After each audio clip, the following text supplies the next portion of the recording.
Welcome to Decisive Point, a U.S. Army War College Press production featuring distinguished authors and contributors who get to the heart of the matter in national security affairs. The views and opinions expressed on this podcast are those of the podcast guests and are not necessarily those of the Department of the Army, the U.S. Army War College, or any other agency of the U.S. government. Decisive Point welcomes Dr. Arthur I. Sear, author of The Cuban Missile Crisis, Miscalculation, Nuclear Risks, and the Human Dimension, which was featured in the autumn 2022 issue of Parameters. Sear has served as the Vice President of the Chicago Council on Foreign Relations and President of the Chicago World Trade Center. He taught at the University of Chicago, University of Illinois, Northwestern University, and Carthage College, and is the author of After the Cold War, American Foreign Policy, Europe, and Asia, published by New York University Press in 2000. Welcome to Decisive Point, Art. I'm glad you're here. Well, thank you for your kind invitation and for the opportunity to do the article for Parameters. Of course, we're excited to have you. Your article talks about the Cuban Missile Crisis. Give us some context, please. What makes this crisis distinct from others? It was particularly close, a particularly close call. It was increasingly evident with the passage of years after the October 1962 confrontation between the U.S. and the Soviet Union. It was geographically close. We and our allies had put lots of weapons, including nuclear missiles, in Turkey and Italy, close to the Soviet Union. But this was only 90 miles away from the U.S., and the communist threat 90 miles away was a major theme in the legendary presidential campaign between John Kennedy and Richard Nixon. Kennedy, in effect, outflanked Nixon on that. Will you please briefly walk us through the highlights of the Cuban Missile Crisis? Yes, Cuba had become an increasingly intense focus in American politics. At the very beginning of the Kennedy administration, the administration stumbled badly with the disastrous and total failure of the Bay of Pigs invasion, a CIA effort to land heavily armed anti-Castro exiles at the Bay of Pigs in Cuba and launch an insurgency, which they confidently told the president would be successful. That, it's clear now, not only fed controversy in the U.S., but encouraged Nikita Khrushchev to place the missiles in Cuba, following a very steady buildup of conventional forces there. Let's talk about some of the lessons learned. Yes, indeed. Well, the problem of perception and especially misperception of the other side, always a great and perhaps principal challenge in international relations, which is why diplomacy is such an important and also difficult occupation. Cuba, Castro, the U.S., Kennedy, Soviet Union, the very reckless Nikita Khrushchev, had very different perceptions of what would be accepted and what was possible in international relations. The Americans, interestingly enough, were obsessed with not Cuba, but Berlin, where it was anything that happened in the world, including in Laos and Vietnam, anywhere literally was related to Berlin. And in fact, the evidence is clear that after the announcement of the missiles in Cuba, Khrushchev and associates hoped to use that dramatic change in the strategic landscape to apply new pressure and successfully force the Western allies out of West Berlin, which was another island metaphorically surrounded by East Berlin, East Germany, and the heavy and very powerful Soviet occupation of Eastern Europe. I hope that's clear, but it made the stakes very high. But the basic lesson is how easy it is to misperceive what the other side is planning to do. Nobody around Kennedy, with the single exception of CIA Director John McCone, not a government professional, not an intelligence pro, but a Republican businessman who was brought in to succeed Allen Dulles, who had been longtime head of CIA and was basically a fall guy for the Kennedy brothers after the Bay of Pigs disaster. With a single and very courageous exception of McCone, the Americans simply persuaded themselves the Soviets would never try to do this. How are some of these lessons still relevant today? Well, we still have a nuclear-armed world.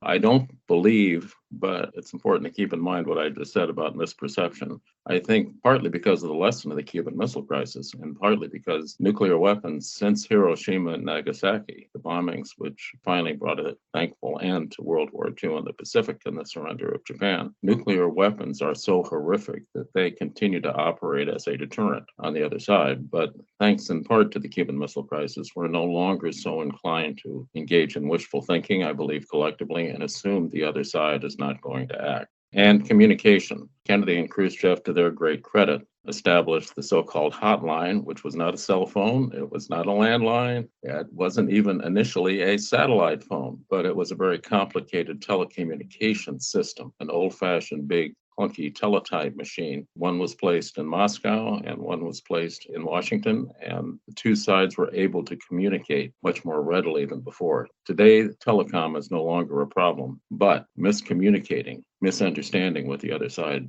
is going to do and wants to do is as dangerous as ever. Roberta Wohlstetter is the single, I think, most important analyst, well worth reading. She did a classic book in 1962, Pearl Harbor, Warning and Decision, analyzing and explaining the U.S. intelligence failures regarding the Japanese surprise attack on our naval base on December 7th, 1941. She also did an article for the fine journal Foreign Affairs in 1965, applying the same lessons to the Cuban Missile Crisis. She's extraordinarily durable. Do you have any final thoughts for us before we part ways? We're very much into quantitative analysis, and hard data and hard information is important in our military, quite rightly, from the start of warfare, but certainly the U.S. Army and military services today give a tremendous amount of attention to data analysis. Our military is also quite valuable and fortunate in the sense that leadership is essential. In academia, but also in government circles, I do believe, and I don't think it's just old age, I do believe that with the end of the Cold War, we become more and more obsessed with what we like to do, analyze data. You see it in